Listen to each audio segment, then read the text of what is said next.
सलमान अकरम राजा साहब हमारे साथ शामिल हो रहे हैं, सेक्रेटरी जनरल पाकिस्तान तहरीक। राजा साहब आपका बहुत शुक्रिया। राजा साहब ये आज जो अजीबो आज दूसरा मौका है, 4-5 रोज़ पहले भी ऐसे ही हुआ था कि इमरान खान की बहनें सड़कों पे रुल रही थी और बाद में एक पुलिस वैन में डाल के ले गए और चक्री में उतार दिया। आज फिर ऐसे ही हुआ है, 4-6 घंटे उनको वहाँ खपाया और उसको गाड़ी में डाल के पुलिस की ले गए, फिर चक्री उतार दिया। ये क्या माजरा क्या है? आप बताएं ना, ये क्या माजरा है? ये हम बर्बरियत है, फस्तायत है, और क्या है? देखिए, कानून मौजूद है, बहनों का हक है मिलना, सियासी रुफका दीगर वकला का सबका हक है मिलना। हाई कोर्ट इस बात को तस्लीम कर चुका है, 3 मेंबर बेंच के सामने में पेश हुआ। उस बात को 3-4 हफ्ते होने को आए हैं और उस फैसले के बाद हर दफा जब मुलाकात का दिन आया है तो उसकी फैसले की रुगर्दानी की गई है, उसको फैसला समझा ही नहीं गया। तो हाई कोर्ट का वजूद भी अब तो एक मैं समझता हूँ उसके इस्तेहकाक का ये मामला है। तो ये जो हो रहा है, पाकिस्तान की अवाम को ये बताया जा रहा है कि इस मुल्क में अब ना कानून है, ना अदलिया है, ना कोई तकद्दुस है किसी भी बात का। चादर चार दीवारी पहले पामाल थी, अब आप चाहते हैं कि इमरान खान को कह दे तन्हाई में डाल दें, उसका खानदान, उसकी बहनें सड़कों पर रुलती फिरें हर रोज। तो ये एक अजीब व गरीब सूरत हाल है। मुझे नहीं पता किसकी ये मनसूबाबंदी है कि मुल्क में इंतशार पैदा किया जाए। ये मुल्क से हमदर्दी हरगिज नहीं है, ये हुब्बुल वतनी हरगिज नहीं है। ये जो कुछ हो रहा है ये एक मंसूबा है इंतशार का। ये मंसूबा है पाकिस्तान में अवाम को न सिर्फ गमजदा करने का बल्कि गुस्से में डालने का। तो मैं एहतजाज करता हूँ। अभी मैं गुफ्तगू करके आया हूँ लाहौर हाई कोर्ट के अहाते में, और बिल्कुल इस बात की तवक्को नहीं थी। देखिए, इस दफा तो बहनों को पैगाम आया था कि आप आ जाइए, इस दफा आपकी मुलाकात करा देंगे, जो मंगल वाले दिन नहीं हो सकी। आज वो इस भरोसे पे गई थी कि उनकी मुलाकात होगी, इंतजामिया ने उनको खुद बुलाया है। इस बावजूद उनकी मुलाकात ना होने देना, उनको गिरफ्तार करना, उनको जीमत से दो चार करना। उमर अयूब साहब जो लीडर ऑफ द अपोजिशन हैं, साहबजादा हामिद सुन्नी इत्तेहाद काउंसिल के सरबराह हैं, जरताज गुल जो हमारी लीडर है इन दी नेशनल असेंबली, और अहमद बच्चर साहब जो पंजाब असेंबली में लीडर ऑफ द अपोजिशन है, सबको धकेला गया, गाड़ियों में डाला गया, वैनों में डाला गया, वारंट दिखा के गिरफ्तार किया गया। तो ये रियासती दहशतगर्दी है और कुछ भी नहीं। अच्छा, मुझे बहुत अफसोस है जो कुछ अलीमा और उज़मा के साथ ये दूसरी दफ़ा हुआ है। ये काबिल मज़म्मत है, ये दुरुस्त नहीं है तरीकाकार। लेकिन एक हिस्सा आपकी जमात के अंदर है जो मैं आपसे समझना चाहता हूँ। आपकी जमात से बैरिस्टर गौहर मिल आते हैं तो आप कहते हैं वो मुनर्रिफ हैं, इन्होंने कैसे हिम्मत की कि जाके चले गए और बगैर लिस्ट के जाके मुलाकात कर ली।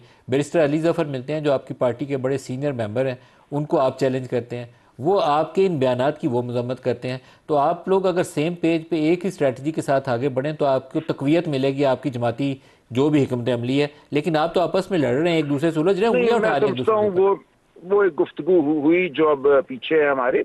इस पे अब किसी का कोई इख्तलाफ राय नहीं है कि हम इमरान खान साहब से जो मुलाकात है वो किसी और के हाथ में नहीं दे सकते।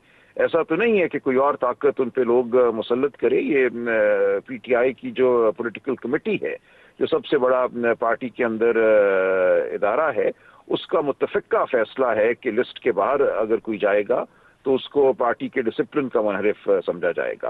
और ये फैसला जो मीटिंग हुई थी जिसमें ये एक वाकया हुआ कि लोग अंदर चले गए, उसके बाद हमने ये किया है ताकि हर एक को मालूम हो कि ये अब पार्टी का फैसला है। लिहाजा जो कुछ माजी में हुआ वो हुआ। अब हम तवक्को करते हैं कि सब पॉलिटिकल कमेटी के इस फैसले की पासदारी करेंगे और यकजुबान होकर यही तकाजा करेंगे कि जो नाम दिए गए हैं, पार्टी के अंदर एक प्रोसेस है वो कायम कर दिया गया है, हाई कोर्ट ने उसको माना है, वो इमरान खान साहब का अपना वज़ा करदा तरीक़ाकार है, तो उसके तहत ही लोग उनको मिले। लेकिन नहीं ये हो रहा, हर दफ़ा ये किया जा रहा है कि जो नाम लिस्ट में सर होते हैं लेकिन आप उनमें से एक बैरिस्टर को गौहर भेजा को जाता चैलेंज है। कर रहे हैं। बैरिस्टर गौहर कहते नहीं, हैं मैं मैं नहीं कर चेयरमैन हूँ, रहा। वो कहते हैं आप मुझे नहीं, कैसे वो चैलेंज बात कर सकते हैं? देखिए, वो बात तो पुरानी हो गई ना। उसके बाद पॉलिटिकल कमेटी की मीटिंग हुई, पॉलिटिकल कमेटी ने एक फैसला किया, उस मीटिंग में सब लोग मौजूद थे, तो वो बात अब पुरानी सर हो गई उसके है। बाद भी अब बैरिस्टर गौहर की और फैसल चौधरी की मुलाकात हुई है, उस दिन भी फैसल का नाम नहीं था, बगैर नाम के फैसल चौधरी का नाम आ गया, आपका नाम नहीं आया उस दिन भी।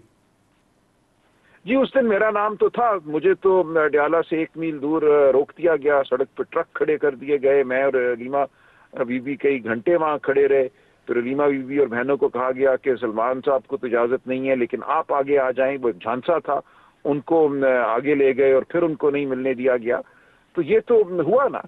तो ये क्यों हो रहा है? ये एक अफसोस की बात है, और बिल्कुल मैं समझता हूँ पार्टी में इस हवाले से नज्म होना चाहिए। उस दिन बैरिस्टर गौहर गए, सलमान सफदर साहब गए, उनके नाम थे लिस्ट में, उनके जाने पे हमें कोई एतराज नहीं है। फैसल चौधरी का नाम नहीं था? जाहिर है नहीं था जी, उस दिन जो नाम थे वो तो मीडिया पे मौजूद हैं, हर एक को मालूम है कि क्या नाम लेकिन थे। राजा साहब खबर तो ये रिपोर्टर्स ये भी दे रहे हैं कि इमरान खान कोई बहुत खुश नहीं है आपके बयान से भी और जो कुछ हो रहा है उससे भी। क्या आपके ऊपर भी नाखुशी दिखाई है देखिए, इमरान नहीं खान? ऐसी बात नहीं है, मुझ तक बिल्कुल मुकम्मल इतलात आ चुकी हैं। जब मुलाकात होगी तो आप देख लेंगे कि क्या सूरत हाल है।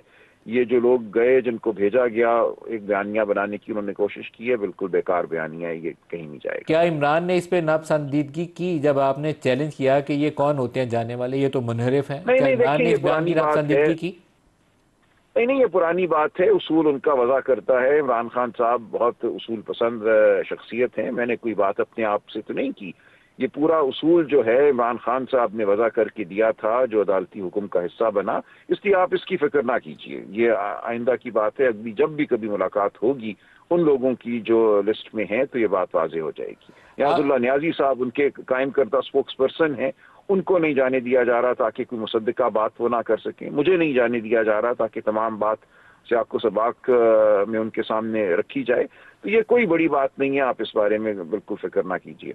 सर मुझे फिक्र अपनी थोड़ी है, मुझे तो आपकी फिक्र है कि कहीं आपकी नहीं, छुट्टी ना मेरी हो फिक्र जाए, ना कीजिए, क्योंकि जो बयान आ मेरी रहे थे बिल्कुल उससे तो फिक्र ये ना तासुर मिल रहा था कि शायद राजा साहब हॉट वाटर्स में।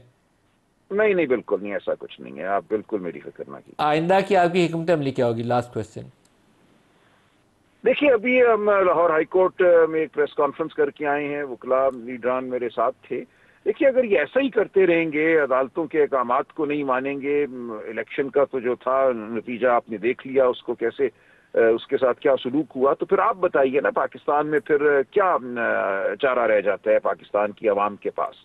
इलेक्शन अगर आगे बढ़ने का रास्ता नहीं है, अदालतें और अदालती अहकामात आगे बढ़ने का रास्ता नहीं है, तो फिर वही कुछ ये कौम करेगी जो सब कौमें करती हैं। तारीख इसकी गवाह है, कोई पाकिस्तानी कौम मुर्दा कौम नहीं है। जब आप कानून की धज्जियां उड़ाएंगे, चादर चार दीवारी का तकद्दुस आप पामाल करेंगे, आप शराफत के हर कायदे को खत्म कर देंगे, लोगों के भाइयों को अगवा करेंगे क्योंकि आप भाई से नाला हैं, माएँ रोती फिरेंगी, तो फिर इस मुल्क में वही कुछ होगा जो तारीख में होता चला आया है।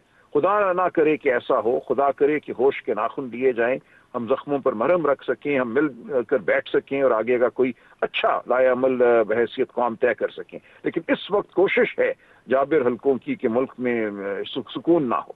सलमान रकम राजा साहब, बहुत शुक्रिया आप हमारे साथ शामिल है।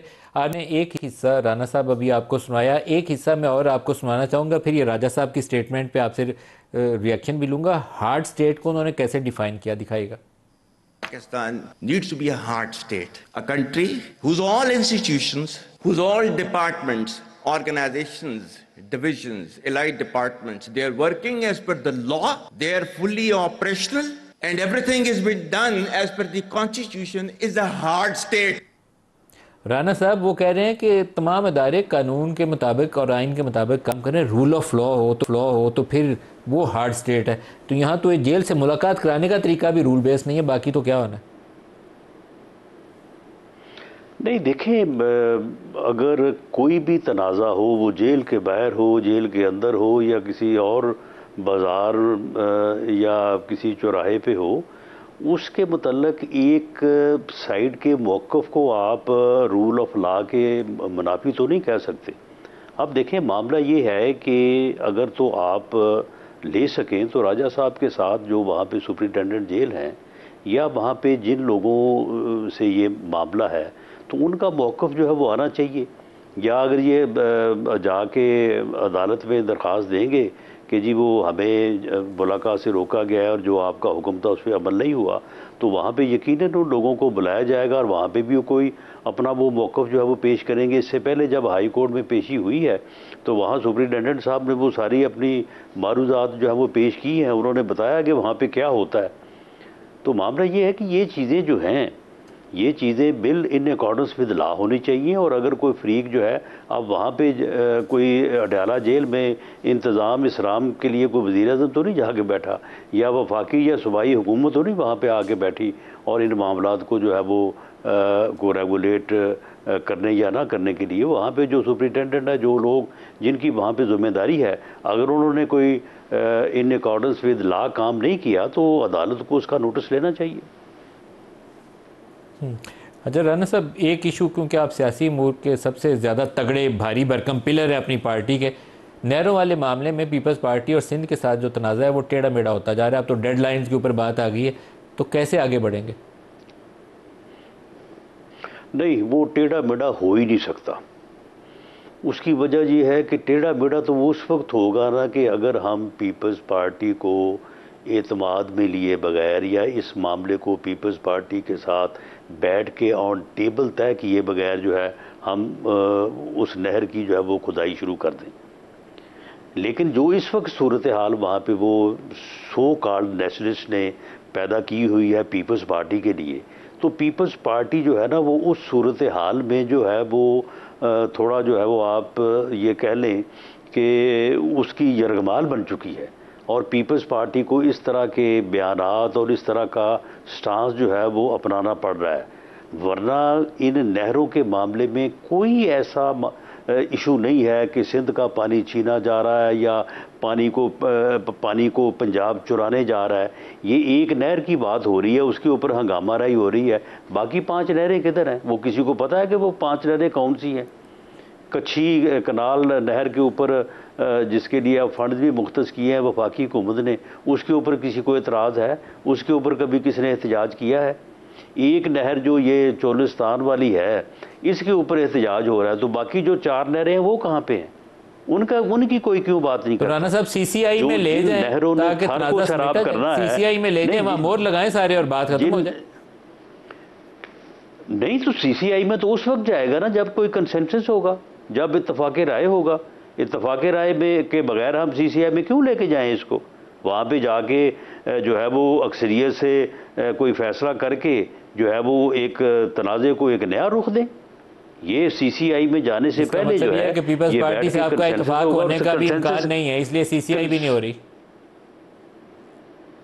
नहीं, उसमें देखें ना, मामला ये है कि अब जो नहरें 2 निकलनी है थर को सैराब करने के लिए, उसे सरसब्ज करने के लिए वो पंजाब ने निकालनी है। वो पानी पंजाब ने चोरी करना है। और अगर मिलियन ऑफ एकड़ सिंध में और कोई 1 आध मिलियन पंजाब में अगर कोई इलाके जो है वो सरसब्ज हो जाते हैं और जो है वो वहाँ पे जो है वो पैदावारी यूनिट बन जाते हैं, तो क्या उसमें मुल्क की भलाई नहीं है?